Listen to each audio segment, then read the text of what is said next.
¿De la otra?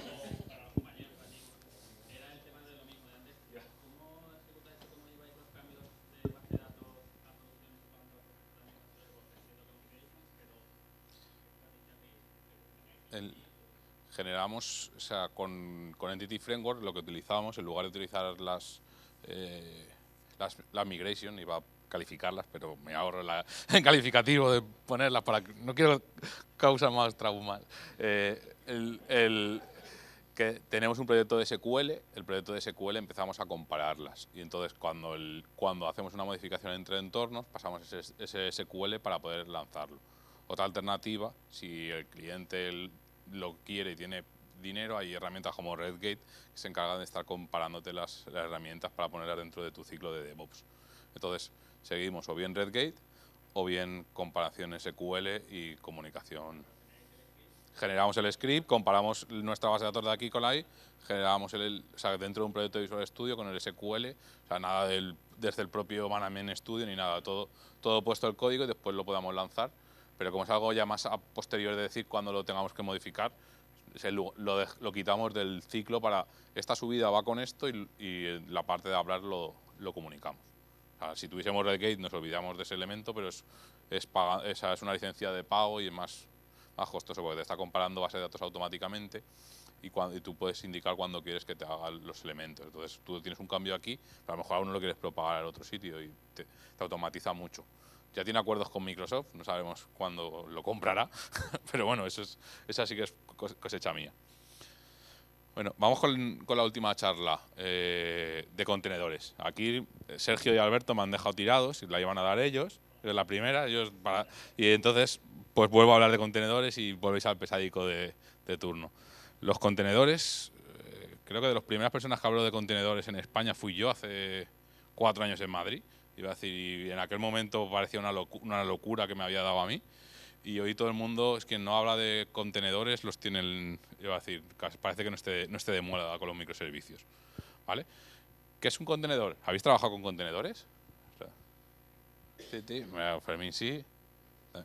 Bueno, pues el tema de un contenedor al final es un sitio aislado donde va a estar nuestro código independientemente del sistema operativo que haya por debajo y que lo vaya a ejecutar. O sea, hemos sufrido muchos problemas de versiones, por ejemplo, del framework del 3, o sea, en el 4 o 4.5 había menos, pero del 2 al 3 en este no funciona, en mi máquina funcionaba, en el local funciona, y entonces el elemento de Docker es algo que es agnóstico donde tú lo estés ejecutando y tu código, tal conforme está, va a funcionar o va a fallar. O sea, va a decir, no podemos decir que funciona. Microsoft lleva varios años con el tema de contenedores para incluirlos y tener su propia versión de contenedores. Pueden haber contenedores Windows o Linux. Ahora mismo lo más estable son los de Linux. De aquí a mucho, los Windows aún les falta un poco de estabilidad, aunque van yendo mejor. ¿Vale? Y bueno, un poquito la imagen es que tenemos el contenedor, que es independientemente, es todo lo que vamos a querer meter, o sea, se basa en el concepto de los barcos que se encargaban de transportar mercancías y las querían poner en un único sitio para evitar que se rompieran. Este concepto fue llevado a la parte es en lo que basó los contenedores. El producto más famoso de contenedores, naturalmente, que lo ha hecho famoso es Docker, es como los yogures y Danone. ¿Vale? No he dicho lo berberechos, que ya te lo esperabas, ¿eh? Es que... ¿Vale? Entonces, ¿qué tenemos? Una imagen de Docker va a ser algo tan sencillo en el que nosotros vamos a indicar qué acciones va a hacer. Que arranque un puerto en el elemento, en el puerto 80, que lo ejecute, que copie un fichero que tenga estos ficheros arrancados que ya están dentro del propio contenedor. ¿Vale? Va a aislar todo lo que es... por decirlo de alguna forma, cuando nosotros desplegamos una aplicación en un IS, te estamos desplegando que tengan el IS y solo desplegamos nuestra aplicación. En el contenedor va a tener todo incluido que le va a hacer falta para arrancar. Es decir, su parte de IS o elemento que le haga falta para arrancar, su engines, todo debe ser en uno. ¿Vale? Y me diréis, pues eso ya lo hacemos con las máquinas virtuales. Nos empezamos a crear las máquinas virtuales y empezamos a arrancar nuestras aplicaciones. El concepto puede ser similar, pero de hecho es muy diferente. Una máquina virtual al final tiene las dependencias del sistema operativo y puede una DLL que tengas en la GAC romper otros elementos que tengas en tu aplicación. ¿Quién no ha roto NewtonSoft 80 veces porque cambian la versión aunque no cambien nada del código? Pues con los contenedores tú tienes tu versión y si en otro contenedor ponen otra versión de NewtonSoft, a ti te da igual, te resbala. Entonces es algo que se basaba en el elemento de sandbox, que tú tienes tu cajita y ahí nadie entra ni nadie sale, o sea, conforme tú puedas poner. Entonces, ¿qué es Docker? Docker, por decirlo de alguna forma, es el producto que salió como plataforma open source y que más éxito ha tenido. ¿Vale? Ya más que nada, bueno, las horas que son y la charla en lo que queremos poner cómo empezar a introducir Docker dentro de los equipos de desarrollo para que después poner, porque se nos llena la boca de decir microservicios, arquitecturas multiescalares, vamos a moverte a los monolitos, vamos a poner todo de aquí y después cuando empezamos siempre hacemos una aplicación y nunca estamos pensando a empezar a utilizarla. Y va vinculada también, otro de los éxitos no es la cultura de los... Me he quedado no es la cultura de los microservicios, sino aparte la cultura de DevOps. Con todos estos elementos de tener en los contenedores podemos monitorizar mucho mejor la aplicación, se puede depurar, desplegar y vamos mucho mejor. Esta imagen, que por lo menos sí que me han hecho la PPT, no le voy a decir que no han hecho nada, ¿vale? Tenemos muchas veces empezamos a hablar de que vamos a poner los microservicios y solo estamos pensando en el entorno de producción, en que tengamos los microservicios y tengamos los Kubernetes, el Service Fabric o el orquestador que hayamos elegido para empezar a ponerlos y nos olvidamos de toda la fase. Si los contenedores no están controlados desde la fase temprana del desarrollo, estamos julepes, pero 100%, no hay tutía. Entonces, el primer paso que tiene que, dentro de cuando queremos empezar a utilizar contenedores, es que el equipo de desarrollo lo pueda utilizar. Más allá que después podemos utilizar microservicios o no microservicios. El contenedor es algo que tenga que ser en el día a día. ¿Y por qué tiene que ser algo en el día a día del desarrollador? Porque mejora su productividad. Yo hace 2 años, 2 años y medio, estábamos en un proyecto, Sergio, Miguel Ángel y yo. Alberto nos abandonó como casi todos los proyectos, pone su locura y después nos deja. Y tenemos un proyecto que arrancaba una Redis Cache en Azure, nos fundíamos el crédito de Azure que daba a gusto, teníamos un Cosmos DB, teníamos un SQL y teníamos nuestra aplicación. 5 artefactos. Y cuando empezábamos a levantar, o nos quedábamos sin dinero o nos lo montábamos en local. Y el arrancar esa aplicación era un infierno. ¿Vale? Esto con los contenedores, es decir, yo tengo aquí mi contenedor, tengo mi otro contenedor, tengo mi contenedor de Redis Cache, tengo mi contenedor de SQL, tengo mi aplicación que estoy desarrollando y de los otros elementos nos hubiese ganado en tiempo de desarrollo muchísimo que tiempo que con una programación normal lo perdíamos. Bueno, yo me invento vuestra charla porque en vuestros comandos que ponéis aquí, cuando empezamos a trabajar con contenedores, ahora vamos al Dockerfile y vamos a los elementos. Para empezar a trabajar con contenedores, o sea, la primera parte que tengamos que tener claro es el Dockerfile. Con el Dockerfile es, como decir de alguna forma, la receta de lo que va a generar. Una vez tengamos el Dockerfile, generamos la imagen del contenedor y después la ejecutamos. Vamos a verlo en vivo y directo, que el PowerPoint y yo no somos amigos. Y estos PowerPoints están bien hechos, ¿eh? Bueno. Yo solo he puesto la imagen de los... Si quieres te puedo poner la charla, ¿eh? Vale, puedes aportar valor.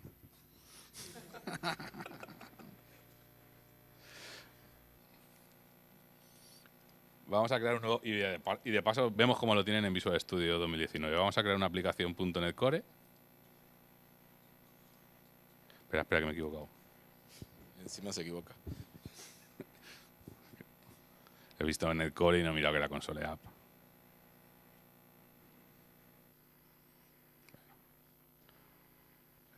Espera. Voy a crear otra.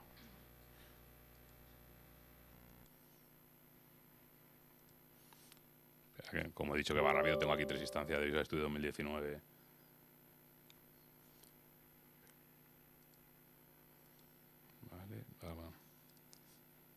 Creamos el nuevo proyecto, ¿vale? Que es de Web Application.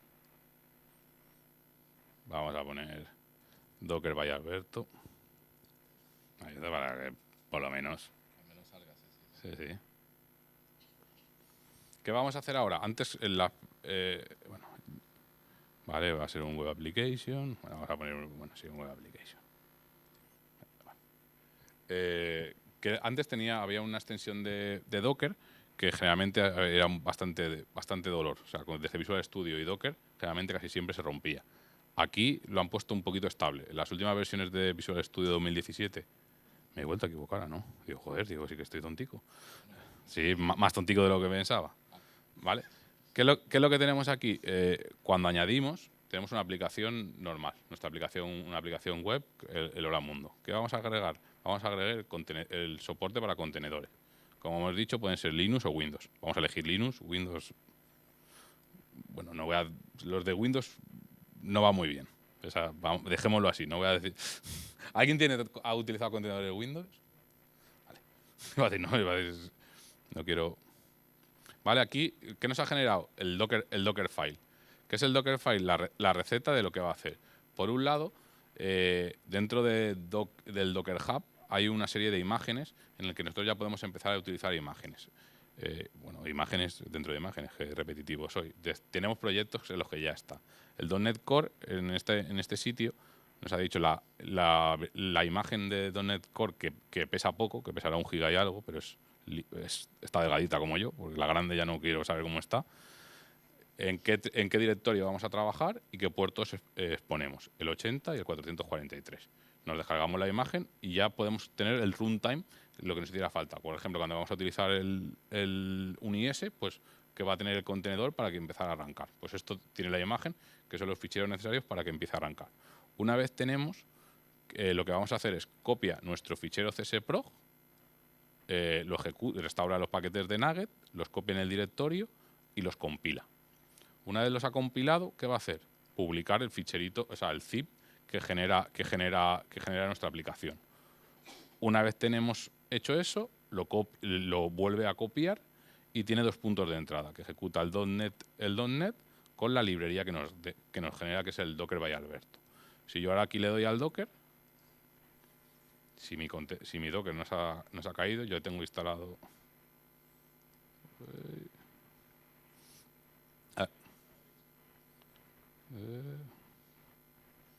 Pero me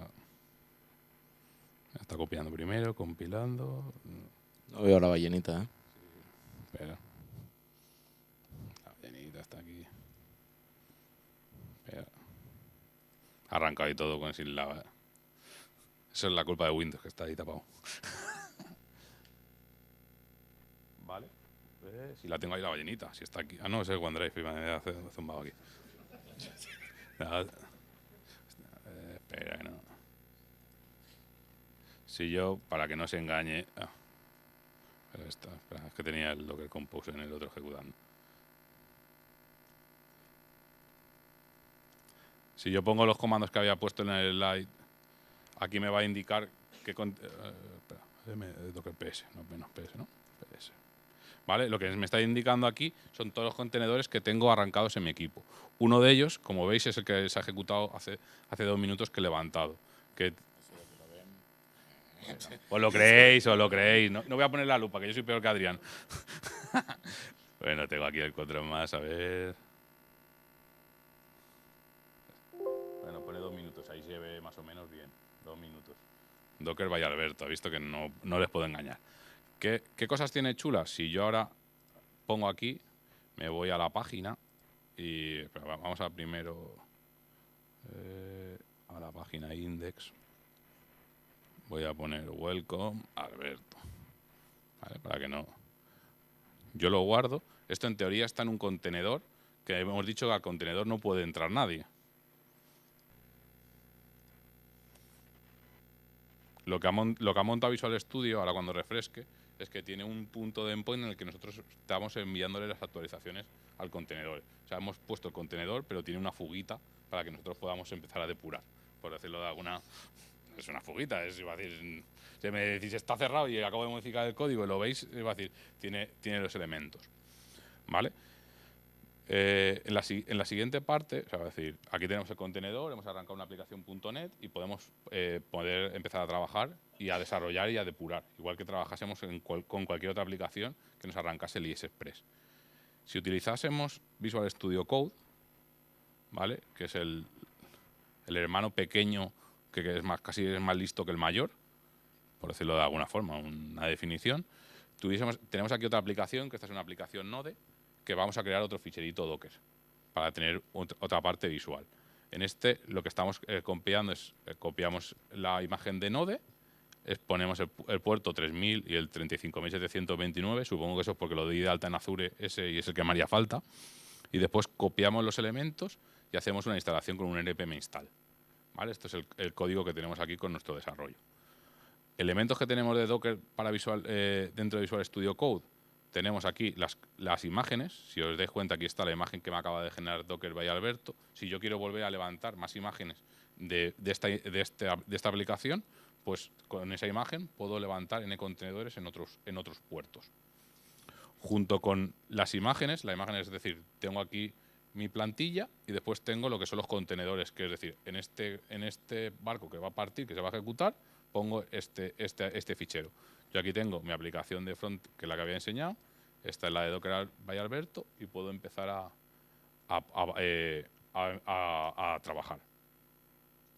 Si veis al inicio de lo que he empezado a decir, es decir, tenemos una aplicación backend con una API, tenemos una aplicación en React, tenemos aplicaciones en Redis, tenemos demás elementos.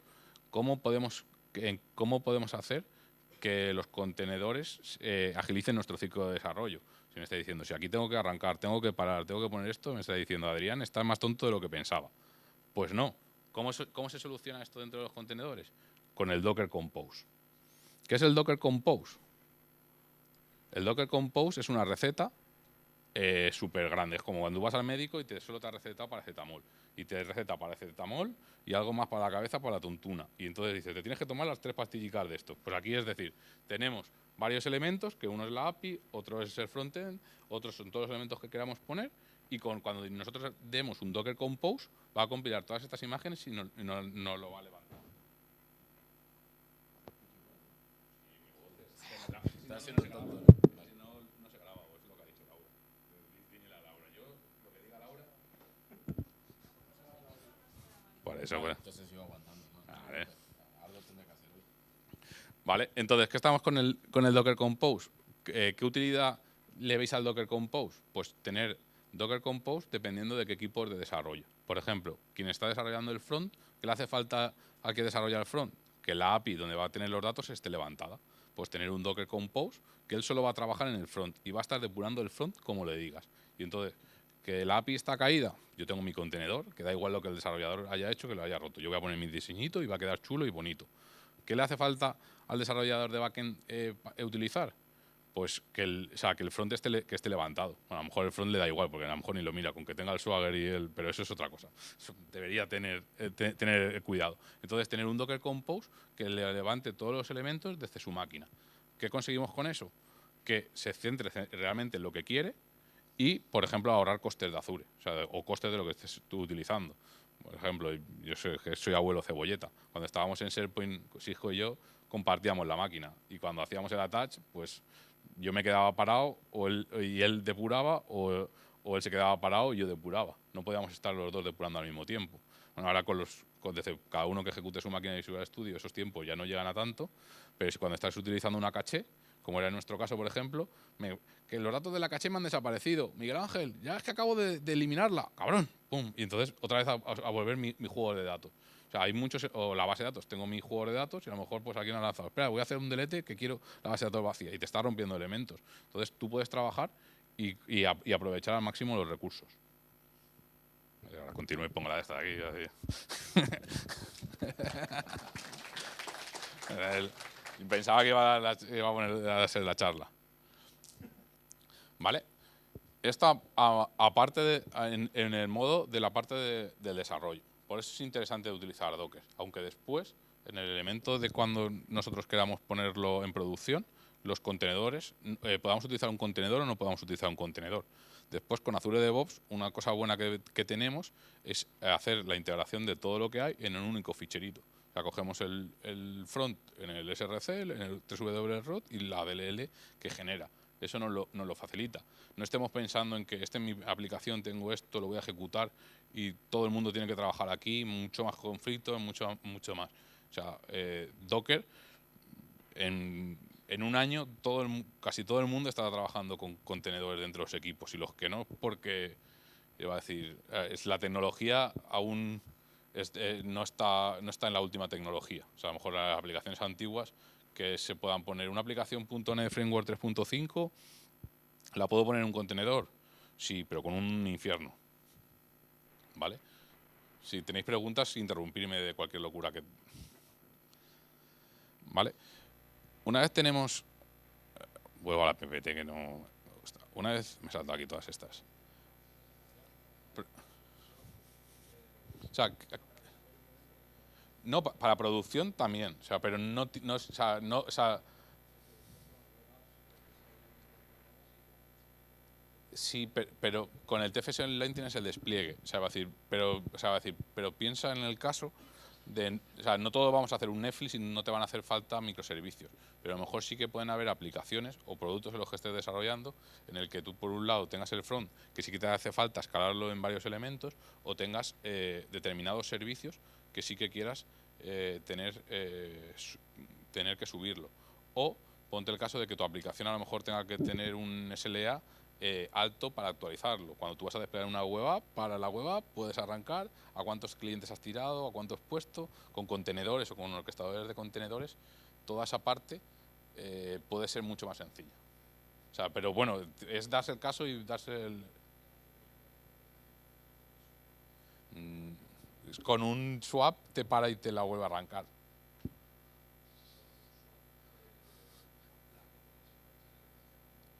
Hay elementos, bueno, o sea, iba a decir, cuando tú quieras hacer un despliegue, un deploy o los elementos, con el swap hay puedes tener un piquito de parón.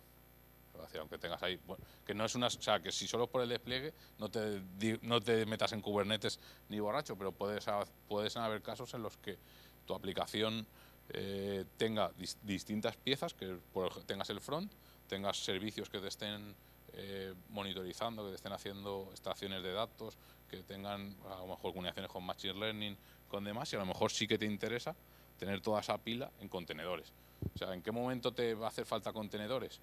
Cuando tu aplicación necesite escalabilidad, tenga multitud de usuarios, que no va a ser, se va a decir que no va a ser lo más normal, pero a lo mejor, se va a decir, no todo, o sea, es que ahora todo el mundo piensa su aplicación que va a hacer un Netflix y dice, voy a hacer microservicios porque lo ha utilizado Netflix, y va a decir, pero es que Netflix necesita no sé cuántos usuarios, va a decir, necesita otros requerimientos, dependiendo de qué requerimientos. Por eso va a decir, cuando tú dices, vamos a poner Kubernetes, entonces al cliente se le ponen los pelos, porque tienes que tener un conocimiento de todos los...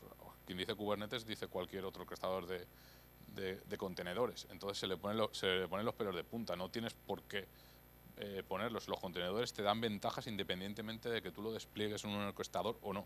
Es lo que... Porque muchas veces, si no voy a poner Kubernetes, o sea, muchos proyectos llegan, vamos a empezar a poner el contenedor. ¿Y por qué pones el contenedor? Y te dicen, si no lo vamos a desplegar en Kubernetes. Pero es que no, o sea, va a decir, no pongo el contenedor porque me da ventajas. O sea, me da ventajas a la hora del desarrollo. O sea, pienso que el equipo puede ser más ágil. Si no, si el equipo va a ser igual de ágil con contenedores, sin contenedores, obviamente tiene que tener un conocimiento de contenedores. No vamos a poner poner todos contenedores si no sabemos ni cómo hacer un Docker Compose, una parada, una arrancada, para poner el contenedor, actualizar la imagen, todo eso. Pero si esa tecnología, esos mecanismos los adopta, el equipo de desarrollo puede ser mucho más rápido. O sea, porque hay muchas paradas, o sea, los casos que he contado, la caché me la habéis limpiado, ¿por qué? Y ya tienes que volver a probar. La base de datos me la habéis puesto. El front, espera, el del front, que la API no le está contestando porque acaba de actualizar un campo que no tiene, que está en la base de datos. Todas esas peleas, o sea, rencillas que es en nuestro día a día como programadores, te las evitarías. Pues ahora el tiempo ese, pues te dedicas a meterte con el fútbol, con cualquier cosa, a disfrutar, que la vida son conflictos saludables. ¿Cualquier otra preguntilla? ¿Vale? Una vez hemos visto a nivel de desarrollo cómo puede facilitar la vida de desarrollador, que la facilita, aunque me diréis, estás tarumba, yo pienso que soy un convencido de que los contenedores van a estar presentes en nuestro día a día. Pero vale, ahora va despacito. Kubernetes lo compró Microsoft, bueno, adquirió Microsoft y es un proyecto open source que por detrás también ahora está Microsoft y es portable y es por decirlo ahora mismo, es el más famoso. ¿Qué nos aporta el tener Kubernetes respecto a un contenedor normal? Cuando estamos hablando de contenedores, estamos hablando de que tengamos una pila de imágenes de nuestras aplicaciones puestas para poder empezar a levantar servicios. Que esos servicios tengan una escalabilidad. Cuando un servicio se caiga, que haya alguien que lo vuelva a levantar, que se lo pueda volver a actualizar, que lo empiece a programar. Pues todo esto nos lo da una plataforma como Kubernetes. Si me equivoco me corriges, Alberto, siéntete libre. ¿Vale? Los usuarios de Kubernetes se comunican con la API del servidor y aplica el estado. Al final es todos los contenedores que tenemos, ponemos una capa por encima en el que dicen ¿cómo estoy? ¿Estoy activo? ¿No estoy activo? Tengan una serie de checks puestos para que ellos funcionen. Hay otros sistemas de contenedores. Os he dicho Service Fabric. ¿Cuál sería la diferencia si Service Fabric es el que ofrece Microsoft respecto a Kubernetes? Los dos están en Azure y los dos se pueden poner. Service Fabric, para empezar a utilizarle y a sacar beneficios, puedes utilizar contenedores, pero lo bueno que tiene es su SDK que tiene por defecto, y su SDK está en .NET y es el lenguaje propietario. Con lo cual, si ya tienes que hacer un desarrollo y te estás atando a un contenedor y ese contenedor encima solo te va a ir en Service Fabric, pues la estrategia estaba un poco equivocada. O sea, va a decir, porque los beneficios solo los haces utilizando el SDK. Contradíceme, Alberto, algo, dime algo, sabes que tengo razón, porque él era defensor de ese. Vale, entonces todo esto es todos los elementos que tienen aquí montados es cómo funciona Kubernetes a bajo nivel. Tenemos los pods, que es la unidad de cómputo mínima, que un grupo de contenedores compartidos que tienen la misma dirección IP para que empiecen o sea, lo que estábamos diciendo. Tenemos todos los contenedores, quiénes van a contestar, bajo qué IPs van a contestar, bajo qué puertos van a tener, qué variables de entorno tienen. Tiene los replica set, que son los que se encargan de replicar los pods cuando estos caen o cuando estos requieren más escalado. Tenemos unos elementos de escalado y tenemos la parte los de deployment. El pod cuando se despliega. O sea, yo estaba aquí arrancando y lo que tenemos es nuestra imagen que pasa a estar ejecutándose. Si es que esto tiene más piezas que un Lego. Esto le podría haber puesto como si fuese un Lego. ¿Vale? Esto, el administrar todo este tema de los Kubernetes, es alguien de infraestructura que controle mucho. ¿Vale?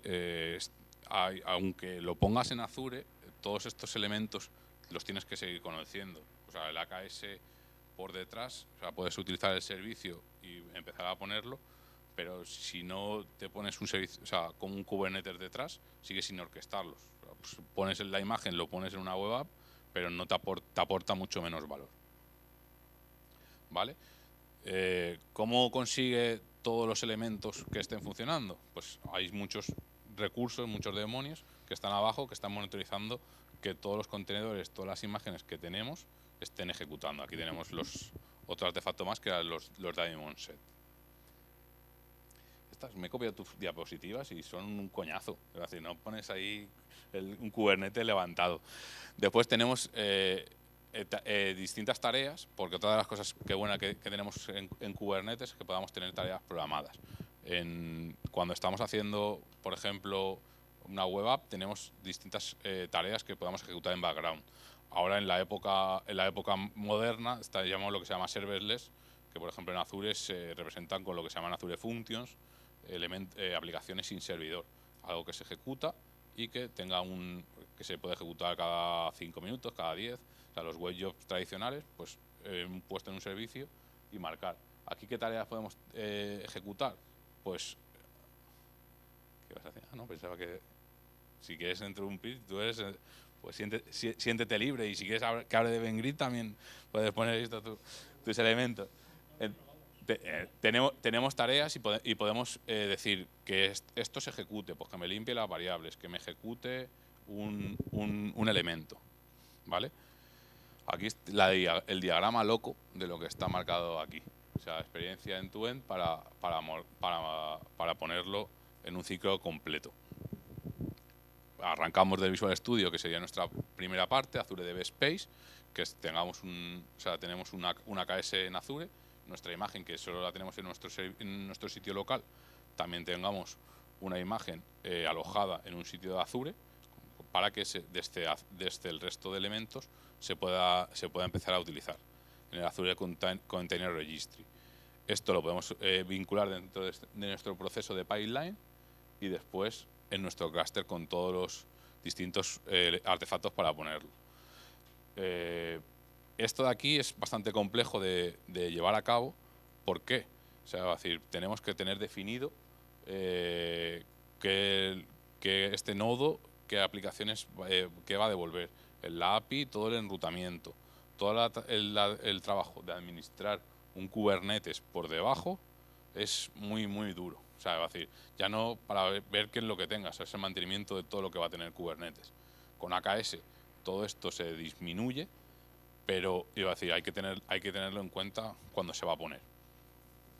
A raíz de la pregunta que me habías hecho antes, ¿cuándo podríamos poner esto? Por ejemplo, hay elementos en los que si, o sea, decir, por ejemplo, nosotros estamos desarrollando producto y cuando desarrollamos productos nos pensamos en qué momento podemos ir a un elemento de Kubernetes, en un momento en el que nuestra infraestructura se pueda aprovechar a través de los Kubernetes, porque pueda ser escalable dependiendo de las necesidades. No siempre son las mismas necesidades.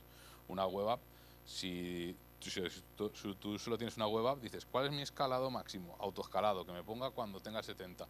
La degradación del servicio no sabes si la vas a tener y en qué momento inclusive tengas que ir a aumentar una tarifa mayor de lo que tengas contratado. A lo mejor con Kubernetes tú puedes que se adapte como estás por tiempo de computación, o sea, va a decir lo que está diciendo, ahora que me escalen, ahora que no me escalen, o sea, tienes un ahorro de coste si lo sabes administrar bien. Si haces que ponga lo demás, pues vas a tener la degradación del servicio exactamente igual. ¿Vale? Hostia, es que ha sido duro esto para ponerlo la última. He elegido mal, la tenía que haber puesto la primera y la Visual Studio estaba más chula. ¿Preguntas, dudas de contenedores? Ya me...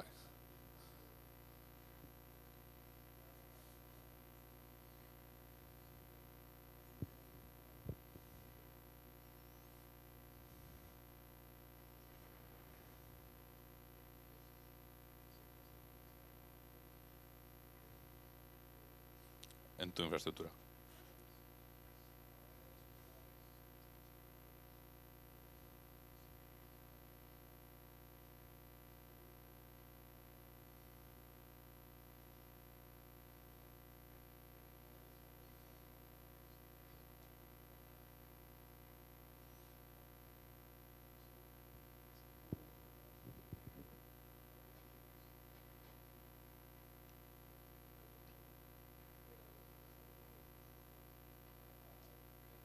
Sí.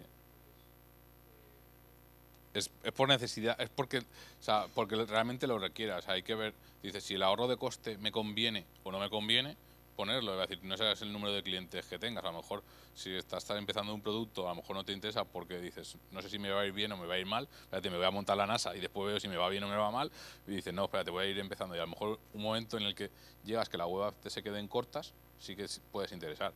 Un contenedor lo puedes utilizar dentro de una web app también. O sea, te da la posibilidad de que tu propio contenedor esté alojado en una web app. Es en una web app Linux, que el coste es un poquito bastante más caro que la otra, a pesar de que sea Linux. En ese momento no, pero se va a decir, no porque sustituyas una web app Linux con el contenedor a una web app normal en la que tú subes el código. Se va a decir, en ese caso no te aporta valor, pero sí que te aporta valor dependiendo de pues el volumen de negocio, el volumen de elementos que puedas tener. Pero eso cada caso O sea, va a decir, de primeras vas a montar algo y dices, voy a montar Kubernetes. Este señor y yo dimos una charla de Service Fabric, Sergio y yo dimos una charla de Service Fabric en el Azure Bootcamp hace 3 años en Madrid. Y todo el mundo quería montar Service Fabric a partir de esa. Hicimos unos minions que matábamos órganos de minions y estaba súper chula.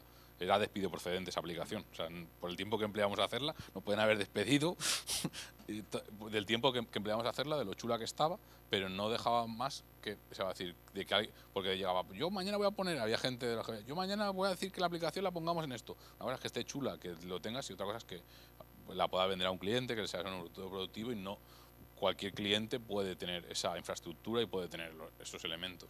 Es decir, son unos requerimientos bastante importantes para ponerlo.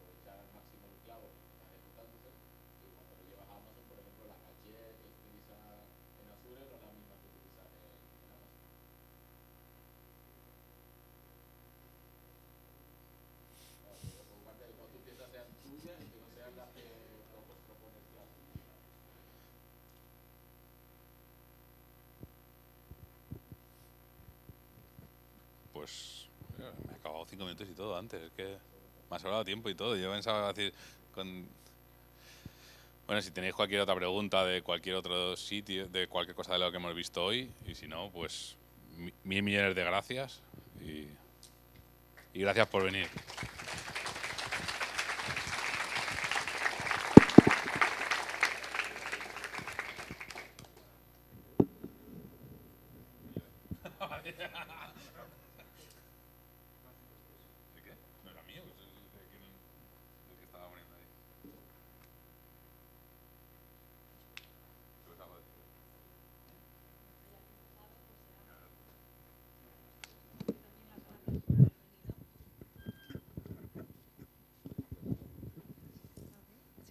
Bueno, daros las gracias por estar aquí, por haber aguantado hasta el final estoicamente, casi 4 horas, y deciros que bueno, las sesiones las hemos grabado, la calidad del vídeo no será muy buena, la del audio esperemos que con los micros sí, y bueno, como tenemos vuestros correos, pues os las enviaremos por si algún día os aburrís muchísimo y queréis volver a verlas, ¿vale? Gracias por haber venido, de verdad. Gracias a todos.